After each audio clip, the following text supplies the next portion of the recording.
I just felt completely compelled to return home, go back home and actually do something for that island in the sector that I love. Today, I'm pleased to be joined by our guest, Mark Leybourne, formerly with the World Bank, focused on offshore wind, and since 2024, the co-founder and CEO of Dyna Energy, an emerging offshore wind developer. We've seen this withdrawal back to home markets investors are happy with and avoiding these new markets just because of the risk profile. So it's a slightly contrarian strategy, trying to find opportunities where the traditional developers have not wanted to go. But if it makes sense and the fundamentals are there, then it has to happen at some point somehow.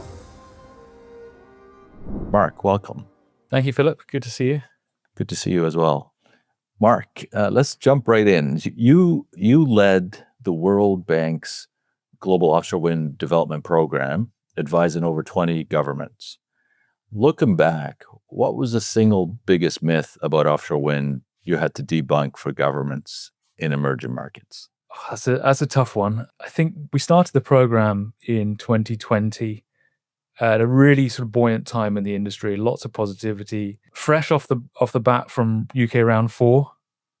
And I think that was probably one of the big ones where we're looking at option fees for sites and governments expecting offshore wind to be able to deliver everything, prices that are really low, great option fees and local content and all the wonderful things that we like in the offshore wind industry. Trying to focus people and say, okay, well, it's a very different story in Northern Europe to a developing country situation where you've got very different risks, a very different landscape you're dealing with. So I think that was probably the biggest hurdle to start with is we're starting at a very different place in a different country. It isn't the same, and we've got to think of things a bit differently. You have a unique perspective. You bring kind of what I call an insider-outsider perspective. You had a bird's eye view, as a former World Bank official.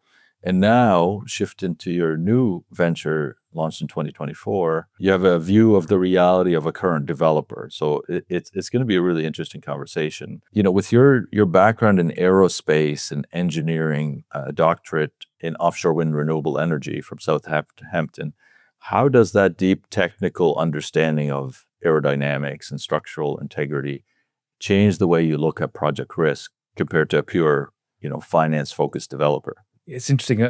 My engineering background, I suppose, gave me the ability to think about things critically and look at issues and try and solve problems in a different way from, say, an economist or some other skill set or background. So I think that's been really useful to come at things with a different perspective, particularly when we're dealing with policies and regulations and dealing with the public sector. I think the communication as well of how to distill something that's complex in a technical sense into something that people can understand that don't have a technical or engineering background. It's often a difficult subject because people get tied up in the minutiae of technology and engineering issues that don't really matter about the details for a lot of policymakers and regulators. They just need to know, well, what are the implications to me? What is the cost or risk to the consumer? Trying to distill it in that sort of way for a government. And I think on the developer side, because we're dealing a lot with these new markets, it's a similar sort of story. We're trying to convey those sort of issues, but in a way that a politician or a civil servant would understand and appreciate why they need to know that. I want to jump into Dyna Energy in a moment, but before that, give us a kind of your view on the real drivers of offshore wind today. The drivers have changed, and I think they need to change. And I think they're pretty diverse in what a country wants from offshore wind, and more importantly, where it makes sense. I think the focus historically has been on, okay, we need large-scale renewable power, we need to decarbonize, we need as much as possible, as quick as possible, and as cheap as possible, particularly in Northern Europe, where we've seen that's the big driver. It's been decarbonization and net zero, plus now a sprinkling of jobs and local content and industrialization.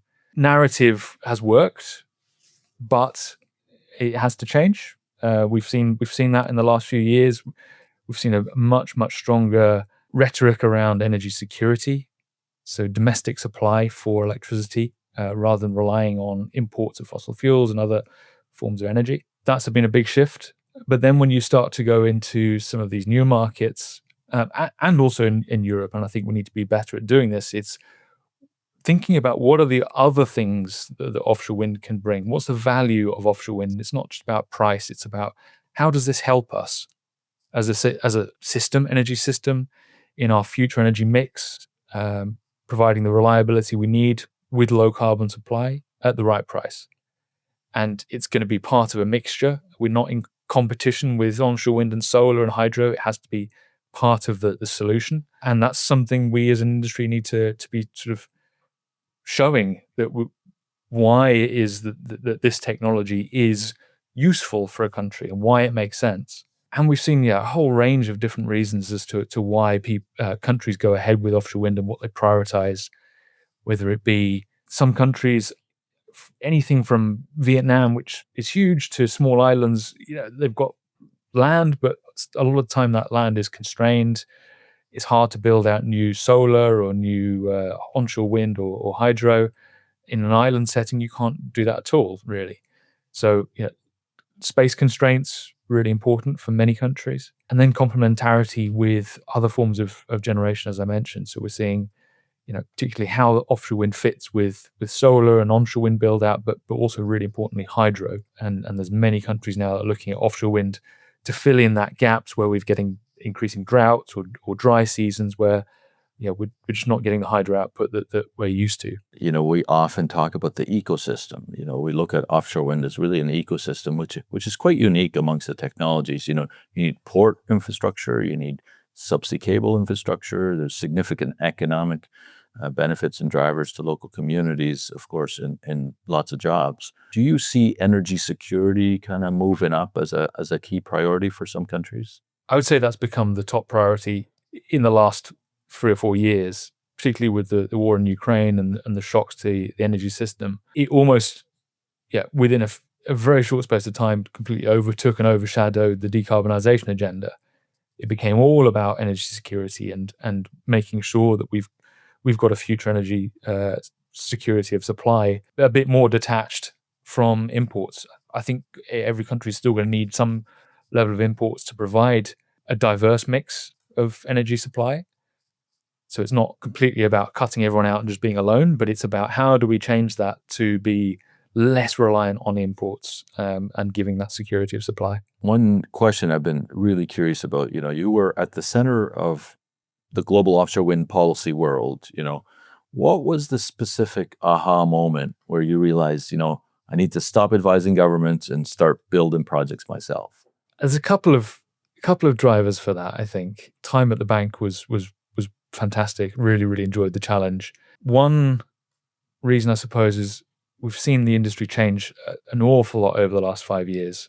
A lot of the markets that were coming along as new markets that offshore wind fundamentals made sense. You can see a real need for offshore wind and governments really committing. But at the same time, the industry pulling away and traditional offshore wind developers being incredibly excited about these new markets through the early 2020s. And then when the governments in those countries start going, okay, right, let's get on with this, we've seen this withdrawal back to home markets, the safe places where investors are happy with and avoiding these new markets just because of the risk profile and returns and things. There's a need there for offshore wind in many of these countries. There's governments that have committed and are really getting on with it and really want it. But in the absence of those developers, there's a gap. So it's, I suppose, in one sense, it's a slightly contrarian strategy, trying to find opportunities where the traditional developers have not wanted to go, having to recognize clearly that it is risky and there are going to be challenges in setting up a new market. But if it makes sense and the fundamentals are there, then it has to happen at some point somehow. I suppose the other thing that drew me, and I've moved back from Washington DC. I've relocated back to my home island of Jersey, in the Channel Islands, so it's between the UK and France. The Channel Islands have been looking at offshore wind for a good number of years. Really good offshore wind resource. They're sort of in between two big, vibrant energy markets. We've got a really good offshore wind opportunity and potential, and both the main islands of Jersey and Guernsey were starting to move ahead with their offshore wind frameworks and policies, and signaling their intent to start those projects. And I just felt completely compelled to return home and try and be that local developer that would take that development for the islands and keep some of that value locally, and try and develop projects with respect to the islands and the communities, which has been great to actually be able to go back home and something I never thought to be able to do, go back to a small island and actually do something for that island in the sector that I love.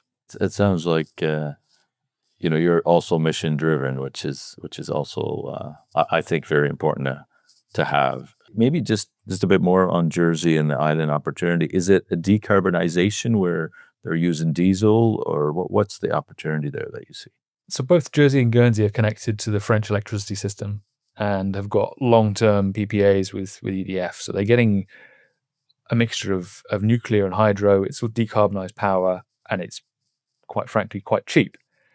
So it's not so much about local supply. That might be possible, again, as part of that diversification of the electricity supply, so you're not just reliant on one supplier. That could be part of it. The real driver here is about export. So both islands have got the ability, could have the ability to develop gigawatt plus scale fixed bottom offshore wind projects. And if those projects are able to export to either France or the UK, both are within reasonable distance, that can generate economic value for the islands.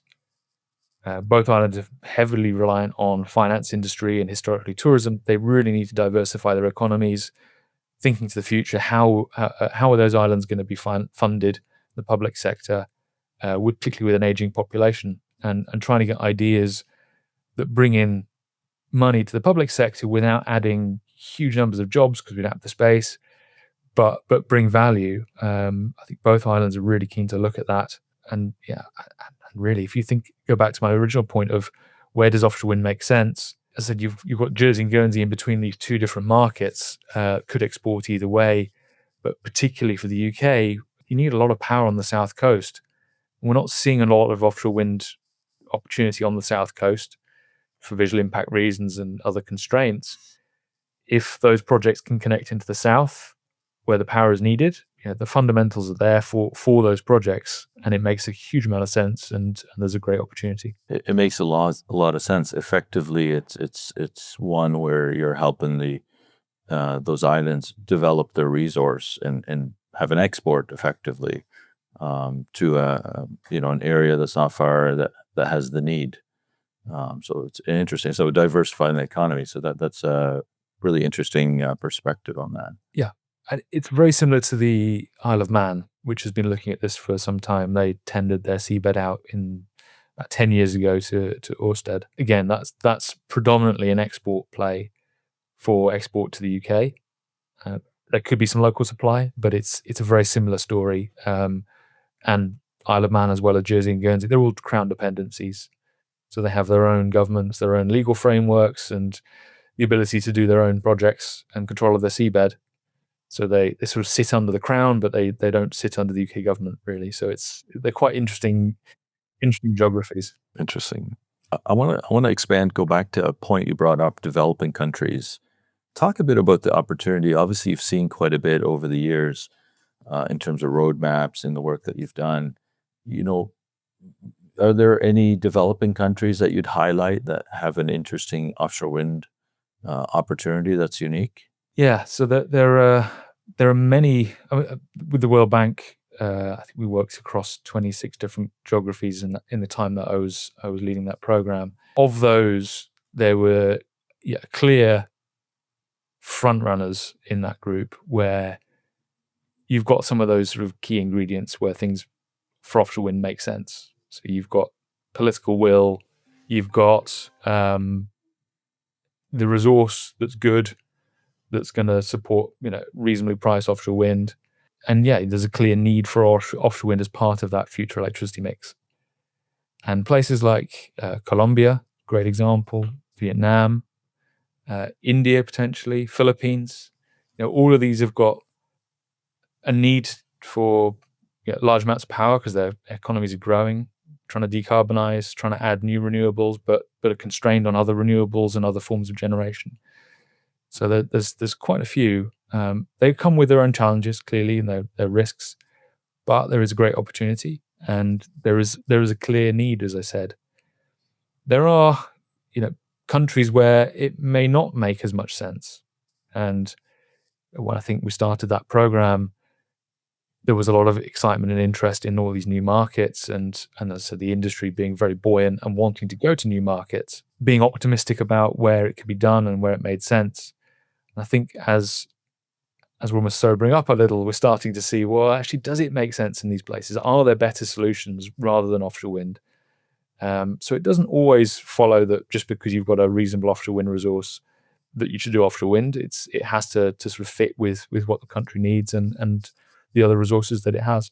Just to follow up on that, are there any specific markets that, developing markets that are more less LCOE and cost focused, more focused on industrialization and other factors? I'd say I think Vietnam will be eventually when that market has taken quite some time to move ahead. I think again the fundamentals are there for offshore wind because the lack of space for other forms of renewables and just the sheer growth of power demand that they're going to have. There is a strong industrialization within Vietnam already from shipping oil and gas and ports. I sense that there will be a strong push for local content, or natural push, I'm sure, for local content because of the capability of that local existing supply chain. India potentially as well. They've been very strong onshore wind for localization, and so the Make in India initiative to try and do as much in India as possible. Again, they've got some local capability for supply chain and ports from the oil and gas sector and shipbuilding. So I think they will see some push for local industrialization. But the other examples, Philippines, Colombia, it hasn't necessarily been so far about that localization, industrialization point yet. That may well change. I think it's pragmatic to start off with focusing, or why do we need offshore wind as part of the electricity supply? And then as you develop through the first rounds of projects, then trying to incentivize that local content and try and attract local suppliers into that market rather than just forcing it and starting off with a high electricity price because you force local content. I think it's quite a pragmatic approach. It's an interesting balancing act, I think, because like Vietnam, you mentioned, for example. So, Vietnam, the Power Development Plan 8, PDP 8, recently revised. It was delayed, as we know, and had a long-term goal of 6 gigawatts by 2030. They've recently revised that to more realistic project timeline, by 2035. But the thing that makes me scratch my head is, I call it the $1 million hurdle. In 2025, the Vietnamese government proposed a minimum registration capital requirement of 290 million pounds. So that's just under $400 million US for offshore wind developers. And the logic was, it was to filter out the paper only companies. The question for you, with Vietnam introducing, such a massive benchmark for developers, does it protect the industry from speculators, or does it unfairly push out agile, emerging developers like, Dyna Energy? It's a good question. We've seen this in a few markets where governments have realized that they've set a very high bar to start with, which a few years ago maybe was appropriate, where you had all the big utilities and industrials that were desperate to come into these new markets. With that change in landscape and reducing appetite from some of the larger companies, governments have had to be, again, more pragmatic about the types of developers they work with and have had to lower the bar or change the bar or change their expectations on the types of developers that would come. Colombia was a great example of that. It started out being very, very high expectations on the type of developer that would come and the amount of experience they had. And as the pre-qualification process went through, the government started to realize that fewer and fewer developers were likely to participate. So they had to be more flexible in saying, okay, well, we want offshore wind experience ideally, but we could accept other forms of energy generation experience. We could accept local experience. We could accept oil and gas experience. Just say, okay, well, we need to have that diversification of bidders. So we've actually got some competition. It's not just, one or two companies that are going to come.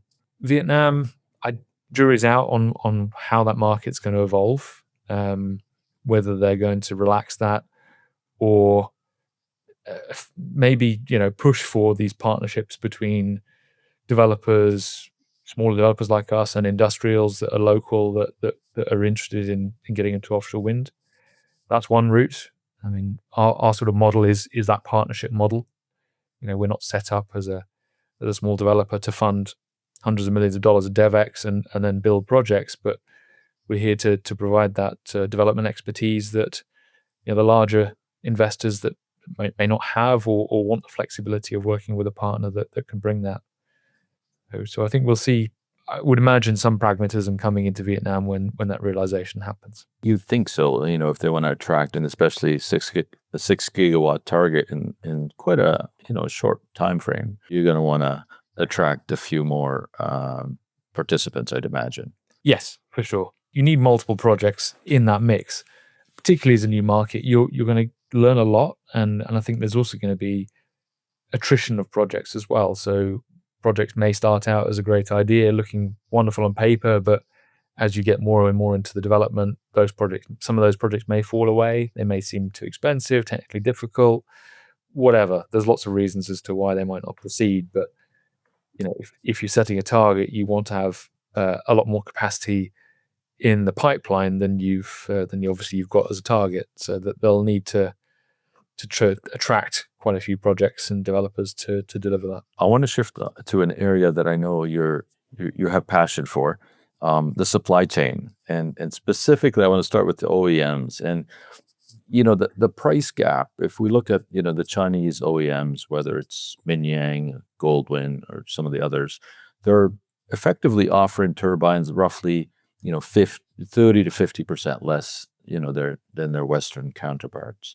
And we're kind of seeing a two-track industry where Europe and the US are increasingly, adding trade barriers and tariffs and so on, protectionism, while emerging markets, in Southeast Asia, Africa, and others are almost exclusively using, Chinese, OEMs and technology to keep projects bankable. So a question for you, as an engineer, if a project in an emerging market only pencils, financially using a Chinese turbine, but the project finance, when the banks are wary of the long-term reliability of those machines, how do you resolve that tension as a CEO?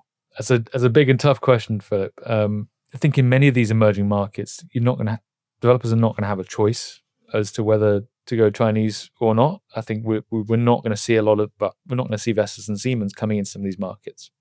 We've seen this on onshore, with onshore developers in these markets, putting out RFPs for turbines and only getting responses from the Chinese suppliers. So I think in these markets, it's a question of, well, we have to find a way to get comfortable with these suppliers and their offering. It will be uncomfortable for the first rounds of projects, I'm sure, and there will be a lot of learning from technical advisors to insurers to financiers. Everyone's going to have to get comfortable with it in some way. And I think as those first projects pioneer it, if you like, or demonstrate that these turbines can work, then there'll be more confidence in their technology, and hopefully a bit more transparency in the reliability of them and things like that. So I don't think there's a simple answer to that question of how do we get comfortable to start with, but we have to find a way. And I think we will start seeing Chinese turbines coming to some of these new markets sooner rather than later, and that may start to pave the way for future European markets as well. And I know that's a big geopolitical question as to whether we'll have Chinese turbines allowed in these markets, but I think it's a question of when. And to your point on the price, it's very, very hard to ignore the price differential and the availability differential that we're seeing between the two offerings. Yeah, I think you're right, and it'll be interesting to see how how long or what the timing will be. But it just more broadly on supply chain as it comes to emerging markets versus developed markets. What challenges or opportunities do you see in those markets across the supply chain? The local cost of labor resources is clearly lower. We're seeing substantially lower prices for things that are being supplied from Indonesia or China, Vietnam. So there's an opportunity there if some of that partnership can happen between local fabricators and experienced European fabricators, for instance, to bring in some of that local content. We may even see in some countries, I think Turkey is a good example, where you might see things being supplied from Turkey before they have their own offshore wind industry that could be supplied to Europe because it's on the doorstep, lower prices and everything else. We've already seen that with vessels being supplied to the offshore wind sector from Turkey, without having a local industry. So if they're able to build up that local capability and supply chain by exporting, then by the time that government comes to deliver offshore wind locally, then you've already got a bit of a head start on the supply chain. So there are opportunities out there. It's clearly not straightforward. You're trying to compete globally with lots of other emerging suppliers. But in some places, I think it will make sense depending on their existing capabilities and potentially what supportive policies and instruments the local government will put in place to incentivize that local content. I think you're right. I've often thought about Turkey as a real opportunity for Europe. I mean, they've already achieved significant success across the automotive sector in terms of manufacturing parts and components. So yeah, that's we haven't really seen it on the OEMs and turbine side yet in terms of leveraging that that low cost geography has also the proximity advantage to Europe. But it'll be interesting to watch. Yes, there is some. So some of the OEMs do manufacture things in Turkey and export to other countries, but that's for onshore so far. There could come a time where we see turbine OEMs, when they're a little more stable, going into somewhere like Turkey. And we've seen that with announcements in places like Poland and supply from China and everywhere else. So I think that could come at some point, but we'll have to see. There's definitely an appetite, and it's a matter of timing potentially. I want to shift to one area that's near and dear to my heart and really a big focus for us at North Green. I've been in this space for almost 2 decades, and sometimes they call it the valley of death, or that for developers, it's often the challenge of finding capital that understands the long lead times of offshore wind and the different dynamics. At Dyna, what are you looking for in a capital partner? And do you have, do you want more, is it patient pension capital? Is it aggressive private equity capital, that understands development risk? How do you think about that? I think the name of the game in offshore wind is patience and optimism. So it's hard to find that kind of capital that understands. We're obviously focused on early stages of projects and that sort of really high risk, but potentially high return, high reward. In any of these new markets, it's going to take time, and there's always going to be delays and challenges that you expect as much as you try and de-risk. So yeah, it's about that patience, that understanding that it's a journey. You can't go in with an expectation of everything's going to be great and we're going to get in and out in a couple of years and that sort of almost private equity model. We've seen some developers take that approach and it's not worked out because the private equities struggle with the returns and the timelines and effectively gone on to other opportunities and pulled out quite dramatically. That's not something we want. Clearly, it's not good for the industry. It's not good for us. So we ideally we be able to find some capital that's going to sit and be there for the long run and work alongside us. One question that I always like to ask is, Mark, you have an engineering degree and specializing in offshore renewables, of course, but in a graduate degree. If you were, 20 years old today, with the same passion for the industry, what advice would you give to your 20-year-old self, or more broadly, the younger generation that's interested in entering this sector? What advice, what would be the one thing that you would share? I've got a couple of things, actually, if I can expand. I would say I still don't think we as an industry are very good at telling the opportunity there is for employment across the sector. It's quite complicated. It's so multidisciplinary. There are so many different types of jobs out there, depending on what your background is, what your interest is. And it's really hard, I think, to come into the sector and get a really good understanding of, well, what can I do? Who do I speak to? I still don't think there's a good online resource that gives people a bit of a guide as to what those opportunities are.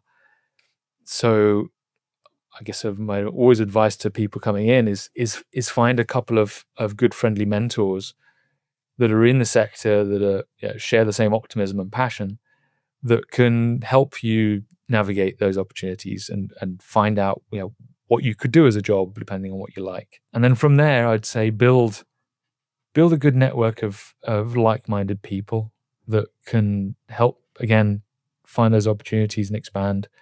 It's a small industry.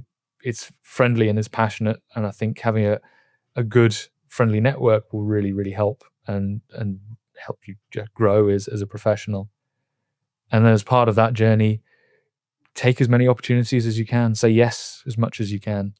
It's very easy to say no and be risk averse and sit in your single position. I did that for a long time. I sat in the same place for a long time and eventually started saying yes and enjoy what you can find in the industry, because it's a fun and exciting place to be.